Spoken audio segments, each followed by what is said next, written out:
앉아서 하세요. 왜 그러세요? 저야 설명을 허사하지만.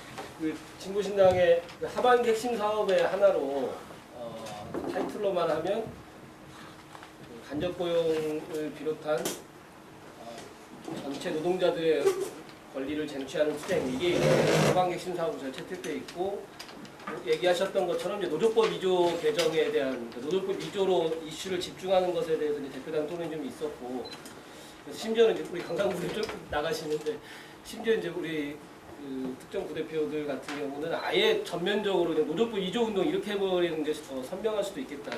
그래서 이제 저희 통과는 되어 있는데 조금 고민이 되는 건 아까 우리 강사님도 잠깐 언급을 하셨는데, 실제로 간접고용 특수고용 노동자들의 그 문제를 직접적으로 해결하는 것을 이슈화하는 수준에 집중하는 것은 진보신당뿐만 아니라 비정규 단위의 여러 단위들이 이제 공동으로 핵심 이슈로 해야 된다는 건 뭐 개인적으로도 그렇고 저희 현재까지 진보신당 사업계획으로도 뭐 이견은 없는데, 다만 이제 정당이 지역에서 운동을 전개를 할 때 이를테면 그 근로기준법상의 뭐 여성의 권리에 대한 거라든지, 그다음에 산업안전, 그리고 연소자 노동에 대한 문제, 그리고 특히 뭐 그 고등학생들 예전에 이제 고등학생들의 그 취업 전 과정 이거를 이제 악용했던 사례랄지 뭐 이런 것들이 모든 노동자들의 기본적인 노동의 권리를 쟁취한다는 수준에서는, 그러니까 모든 지역의 어떤 그 업종의 노동자라 하더라도 광범위한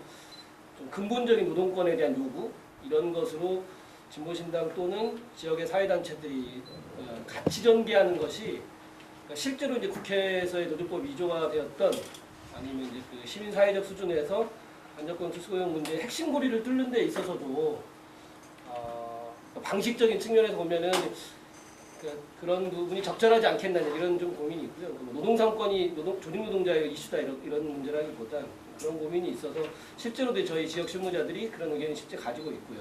그런 수준에서 포괄적으로 전개하는 운동의 방식과, 그다음에 강사님 얘기하셨던 실제로 이제 이슈를 이렇게 선점하고 뚫고 가는 데서 노조법 2조 문제 이런 거에 대해서 어떠한 연결고리, 특히 이제 방송 많이 보실 텐데 지역의 활동가들에게 노조법 2조 자체의 의미를 살리는 것에 대한 주장을 충분히 하셨던 것 같고, 그것이 지역에서 다양한 노동자들을 만나는 기본적인 노동권의 문제를 제기를 할 때 조금 더 추가적인 설명을 좀 해주셨으면 부탁드리겠습니다.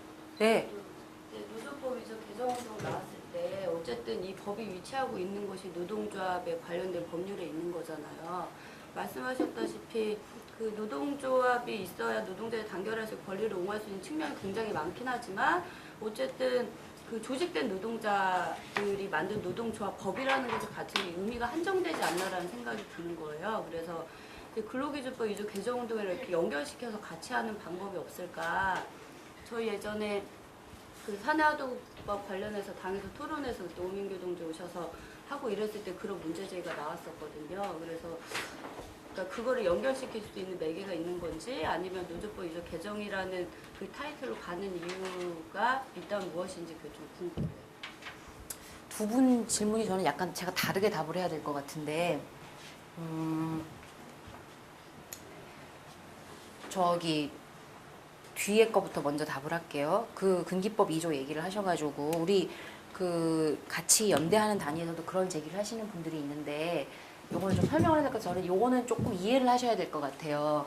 그 근기법 2조도 똑같거든요. 근로자 사용자예요. 그래가지고 근기법 2조도 근로자 사용자고 노조법 2조도 근로자 사용자입니다. 그래서 사실은 근기법, 그러니까 쉽게 말하면 보죠. 노조법 2조는 제가 지금 말씀드린 것처럼 최소한 그 모든 노동자가 노동조합은 할 수 있어야 되고, 그 다음에 원청이든 누구든 간에 이 노동조합의 상대방으로 나와야 된다라고 하는 것인데, 근기법 2조가 개정이 된다라고 하면 예를 들어서 그런 거죠.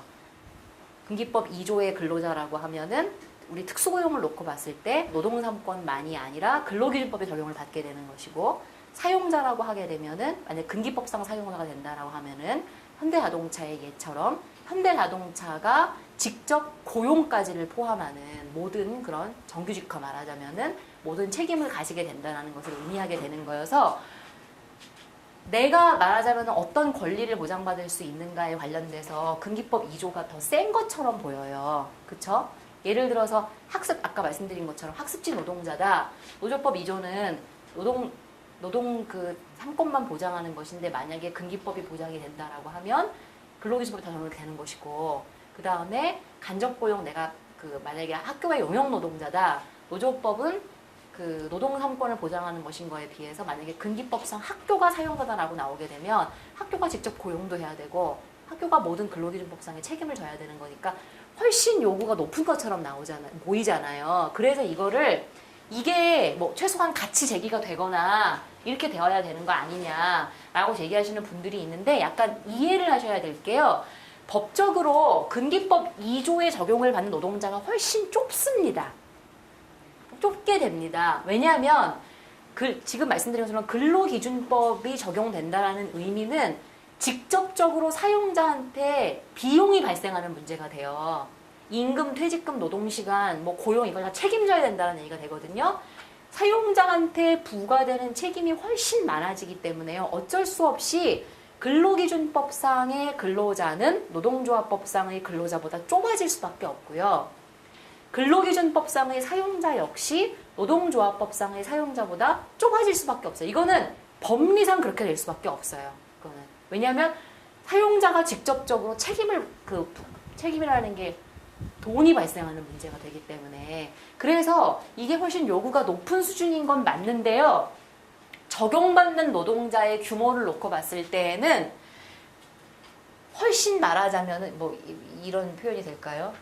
뭐라 그러지? 이게 수학에 이거 있잖아요. 포함 기호가 된다라는 거죠. 이 형태가 근기법상의 근로자는 당연히 노조법상의 근로자가 될 수 있는데 노조법상 근로자라고 다 근기법상 근로자가 되는 게 아니라는 얘기고요. 그래서 적용되는 범위가 이게 훨씬 넓기 때문에 사실 저는요. 우리가 입법 요구를 다 제출하자라고 하면 저것도 해야 된다고 생각이 들어요. 근기법도. 근데 아까 말씀드린 것처럼 저희가 고민하고 있는 거는 지금 우리가 하반기에 비정규직 관련한 모든 법을 손댈 수 있냐는 거예요. 우리 현재 역관계상. 그랬을 때 무엇이 말하자면 우리가 돌파했을 때 보다 많은 노동자가 실질적으로 권리를 찾는 데 가장 효과적인 방법이냐를 놓고 봤을 때 우리 힘이 현재의 역관계를 놓고 봤을 때에는 저는 노조법 2조가 더 많은 노동자에게 권리를 찾아줄 수 있는 방법이지 않는가라는 이제 차원에서 틀렸다는 게 아니라 같이 제기하면 좋겠지만 일단 그 말씀을 하나 드린 거고요. 그다음에 이제 그 정진호 동지가 말씀하신 거 관련해서는 저는 그거는 얼마든지 그 진보신당이 구체적이고 그 다음에 창발적으로 하실 수 있을 거라는 생각이 들어요. 정말로 지역에서 활동하실 때 사실 저는 그런 고민도 해봤는데 노조법 모든 노동 3권을 보장하자. 아까 말씀드린 것처럼 일단 좀 국민들한테 많은 좀 다채로운 선전이 필요하잖아요. 노동조합에 대한 인식도 별로 안 좋고. 그래서 원래 그런 생각도 해봤어요. 좀 사람 다가갈 때는 아까 제가 말씀드린 것처럼 일하는 사람에게는 누구나 권리가 보장되어야 하고 사용하는 자는 그게 누구든지 간에 그에 따르는 책임을 져야 됩니다. 이런 논법으로 접근을 하면서 좀 더 말씀하신 것처럼 포괄적인 얘기들을 할 수 있지 않을까라는 생각이 들었고, 사실 또 하나는 지금 실제로 미조직 노동자들을 포함한 우리 사회의 비정규직 그다음에 저임금 노동자들의 현실을 놓고 보자. 이 사람들이 말하자면은 여러 가지 문제에 시달리고 있겠지만 특히 경제 위기 상황이 점점 심화될수록 누구나 공통적으로 느끼는 것은 사실은 생활이 안 되는 소득이다라는 것에 있는 거 아니냐. 저는 그런 의미에서 특히 내년 이후의 경제 위기를 바라보면서 생활임금과 노동조합을 모든 노동자에게 이렇게 접근할 수도 있다고 생각을 해요. 지역에서. 그래서 최소한 우리나라의 어떤 노동자건 간에 먹고 살 수 있는 임금은 받아야 하고, 그럼 이제 거기에 쭉 따라가는 요구들이 있겠죠. 아까 말씀하신 것처럼 연소자의 문제랄지 여성의 문제랄지 먹고 살 수 있는 임금이 보장되는 일자리여야 하고, 우리나라의 모든 노동자는 최소한 노동조합을 통해 자신의 권리는 방어할 수 있어야 되고, 여기 또 따라가는 여러 가지 요구들이 있겠죠. 그러니까 이렇게도 저는 다양한 사업들을 배치할 수 있을 거다. 제가 오늘 이제 노조법 2조를 말씀을 드린 것은 전체 하반기에 전선을 형성할 때 전선에 말하자면 집중점을 어떻게 가져갈 것인가에 대한 말씀을 드리려고 했던 거고요. 하나만 첨언을 하자면 이건 뭐 질문하신 내용과 관련된 것은 아닌데 요즘에 의외로 그 오히려 우리 노동운동보다도요 더 저는 과감하게 발언을 하는 사람들이 정확한 표현인지 모르겠습니다만 케인즈주의자들인 것 같아요. 요즘에 보면은요 경제민주화가 떴잖아요. 경제민주화 국회에 포럼도 형성이 됐잖아요. 대선을 앞두고 다들 경제민주화 얘기를 안 할 수가 없죠. 경제민주화에 말하자면은 이론을 제시하는 케인즈주의자들이 심지어 이 자들이 국책연구원에 있는 사람들인데 뭐라고 얘기를 하냐면 지금의 경제위기, 그다음에 국민들이 느끼고 있는 삶의 위기 이 문제를 해결하기 위해 경제민주화가 필요한데 지금 주로 재벌개혁 얘기를 하고 있잖아요. 근데 재벌개혁과 함께 반드시 가야 되는 게 노동자의 조직된 힘을 강화시켜주는 것이다. 노동조합의 권리를 강화하고 조직률이 올라가도록 하는 것이 경제민주화의 양대축이다. 라는 얘기를 오히려 과감하게 하고 있다는 거죠. 말하자면 오히려 케인즈주의자들이 지금 우리 사회의 잘못된 경제에 말하자면 체제를 바꾸는 데 있어서 재벌 문제와 같은 비중으로 노동자의 조직할 수 있는 권리라고 하는 부분들이 신장되어야 한다는 얘기를 과감하게 경제를 사로 쓰자라고 하는 이러한 속에 녹여내고 있는데 저는 오히려 지금 노동운동이나 진보운동이 더 소심한 것 같아요. 이 부분에 관련돼서. 국민 정서라고 이야기를 하면서 더 많은 논리나 이런 걸 이렇게 접근점을 개발을 안 하고 있는 거 아니냐. 오히려 우리가 노동조합 얘기하기 수줍어하는 이런 측면이 있는 거 아닌가. 저는 이제 그런 고민도 약간 있습니다. 질문하다가 잘 이해가 안 가가지고 네. 그 근기법가 말씀하신 대로 이렇게 노조법 위조가 좀 더 광범위하게 노동자 포괄할 수 있다고 하셨잖아요. 그러면 그게 구체적인 뭐 업종 내지 뭐 직종 이렇게는 어떻게 될까요? 그러니까 예를 들면 이런 거예요. 하나만 예를 들어볼게요.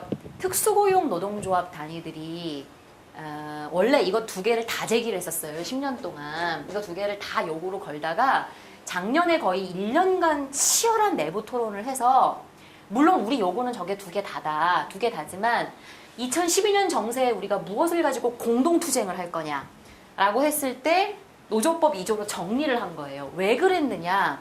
현재의 조직된 특수고용 단위들 내에서도 편차가 있다는 거예요. 근로기준법을 아무리 우리 입맛대로 바꿔도요. 예를 들면 학습지 교사는 둘 다 될 수가 있어요. 왜냐면 학습지 교사는 정말 누가 봐도 노동자랑 똑같이 일을 하잖아요. 그런데 예를 들어 퀵서비스 기사를 한번 예를 들어 볼게요. 퀵서비스 기사는요. 지금 일을 어떻게 하고 있느냐면 학습지처럼 말하자면은 최소한의 지시도 받고 있는 게 아니고요.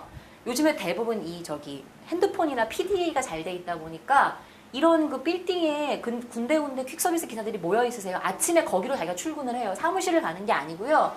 거기 출근해서 딱 프로그램 열고 그 키버튼 누르면은 그때부터 오더가 중개업체를 통해서 와요. 그럼 거기서 가요. 이 퀵서비스 기사는 근로기준법을 아무리 바꿔도 근기법상 근로자가 되기가 어려워요. 왜냐면 근기법상 근로자로 인정이 되려면 최소한 사용자한테 전속은 되어 있다거나 아니면 사용자로부터 일정하게 지시를 받아야 되는데 퀵서비스 기사를 정말 지시 안 받거든요. 정말 지시 안 받고 그 다음에 일감도 여러 군데서 받아요.